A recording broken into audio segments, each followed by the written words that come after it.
السلام علیکم میری پیاری بہنیں، کیسی ہیں آپ؟ امید ہے جی بالکل اچھے ہوں گی، خیریت سے ہوں گے۔ الحمدللہ میں بھی بالکل ٹھیک ہوں، اور آج میں شیئر کرنے والی ہوں آپ لوگوں کے ساتھ اپنا کچن کا روٹین، کس طریقے سے میں کچن کی کلیننگ کرتی ہوں، ڈیپ کلیننگ، اور کس طریقے سے میں اندر کی روم کی کلیننگ کرتی ہوں، باہر والے پورشن کی کلیننگ کرتی ہوں۔ آج ساری چیزیں میں آپ لوگوں کو دکھانے والی ہوں۔ اور آج میں صبح میں نہیں اٹھی تھی کیونکہ میری طبیعت ایسی ہی تھی۔ میں آج دوپہر سے لگی تھی، 10 بجے سے لگی تھی میں آج صفائی کلیننگ کرنے میں، تو اس وجہ سے مجھے تھوڑا سا ٹائم لگ جاتا ہے یہاں پر۔ 2 بج جاتے ہیں، نماز کے لیے تھوڑا لیٹ ہو جاتا ہے۔ اور باقی آپ لوگ مجھے کامنٹ کر کے بتائیے گا کہ آپ لوگ کہاں کہاں سے مجھے دیکھ رہے ہیں، یہ ویڈیو کو واچ کر رہے ہیں، تاکہ میں آپ کا شکریہ ادا کر سکوں۔ اور جی بس ایک چیز اور بولنا چاہوں گی، اس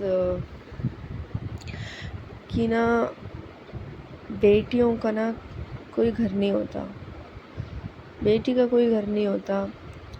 ماں کے گھر رہتی ہے، بچپن سے رہتی ہے، 20 سال تک رہتی ہے، ماں باپ پالتے ہیں، پھر شادی کے نام پر کسی اور گھر چلی جاتی ہے، نئے گھروں میں نئے گھر جاتی ہے۔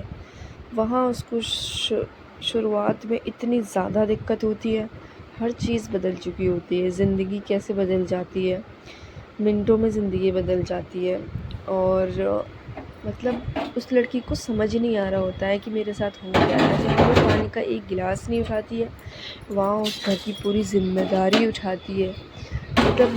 لوگ یہ چاہتے ہیں کہ ابھی یہ آئی ہے اور اب یہ پورا گھر کا کام کرے، سب کی سنے، سب کو کھانے پکا کے دے، الگ الگ طریقے کے جتنے بھی گھر ہیں، جتنے بھی گھر میں لوگ ہیں، سب کے الگ الگ کھانے بنائیں، سب کی سنیں، سب کے ناز نخرے اٹھائیں، سب کو ٹائم پہ ناشتہ دے، سب کے کپڑے پریس کرے، سب کے روموں کی صفائیاں کرے۔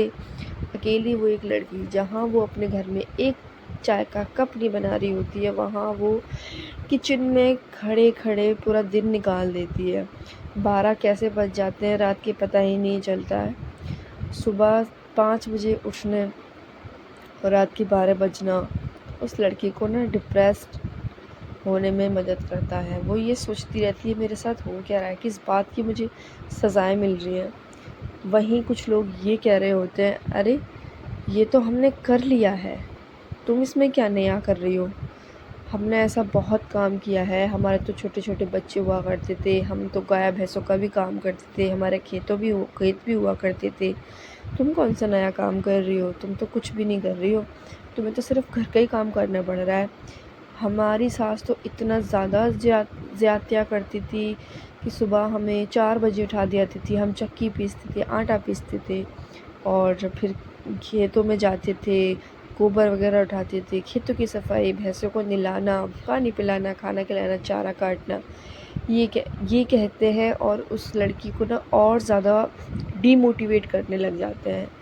وہیں وہ لڑکی یہ سوچنے لگ جاتی ہے کہاں میں کمی کر رہی ہوں، کہاں کمی رہ رہی ہے میرے میں اتنا سب کچھ کر رہی ہوں، صبح 5 بجے اٹھ جاتی ہوں، جہاں وہ لڑکی صبح 10 بجے اٹھتی تھی اور ناشتہ اس کے کمرے میں پہنچ جایا کرتا تھا۔ اس کی ایک آواز پہ اس کی ممی طرح طرح کے ناشتے بناتی تھی، پوچھتی تھی بیٹا آج تو کیا کھائے گی؟ آج وہی لڑکی سب کے لیے پوچھتی ہے کہ آپ کیا کھاؤ گے، الگ الگ سب سے فرمائشیں پوچھتی ہے کھانوں کی کہ آپ کیا کھائیں گے، دیور جی آپ کیا کھائیں گے، ممی جی ننند جی کیا کھائیں گی؟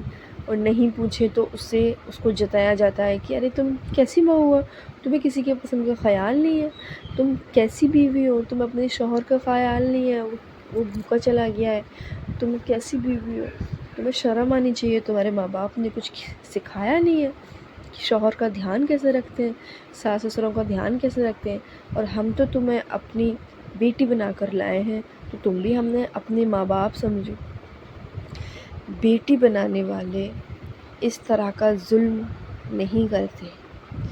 بہو کو بہو سمجھ لو، ایٹ لیسٹ یار، اگر تم اس کو بیٹی نہیں بنا سکتے تو بہو کو بہو ہی سمجھ لیں کم سے کم۔ وہ کوئی روبوٹ نہیں ہے، وہ کوئی مشین نہیں ہے کہ 24 گھنٹہ تمہارے ایک اشارے پہ ایک ٹانگ پہ کھڑی رہے اور بس جی حضوری کرتی رہے.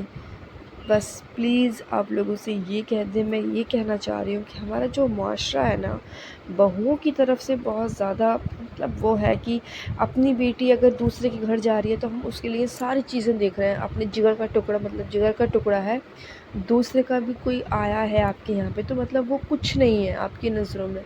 وہ بھی کسی کی بیٹی ہے، وہ بھی اپنا گھر چھوڑ کے آئی ہے، اپنا روٹین سب کچھ اس نے آپ کے لیے بدلا ہے، اور آپ اس کو ذلیل کر رہے ہوتے ہو کہ تمہیں کچھ نہیں آتا ہے. اس کے بعد آ جاتی ہے باری بچہ پیدا کرنے کی کہ اب بھائی ہمیں پوتا دے دو یا پوتی دے دو. پوتی تو چھوڑو، پوتے کی زیادہ فرمائشیں ہوتی ہیں کہ ہمیں پوتا دے دو، ہمیں پوتا دیکھنا ہے، ہمیں پوتا چاہیے، بچہ کرو، ہم پال لیں گے، ہمیں پیدا کر کے دے دو. تو بھائی ایسا کچھ نہیں ہوتا، آپ کو خود ہی ساری ذمہ داریاں اٹھانی پڑتی ہیں، بچے کی بھی اور اپنی بھی اور گھر کی بھی اور شوہر کی بھی، ہر ایک چیز کی. تو بس یہاں پر میرا ولاگ ختم ہونے والا ہے. آپ لوگوں کو ولاگ کیسا لگا کامنٹ کر کے ضرور بتائیے گا. اور میری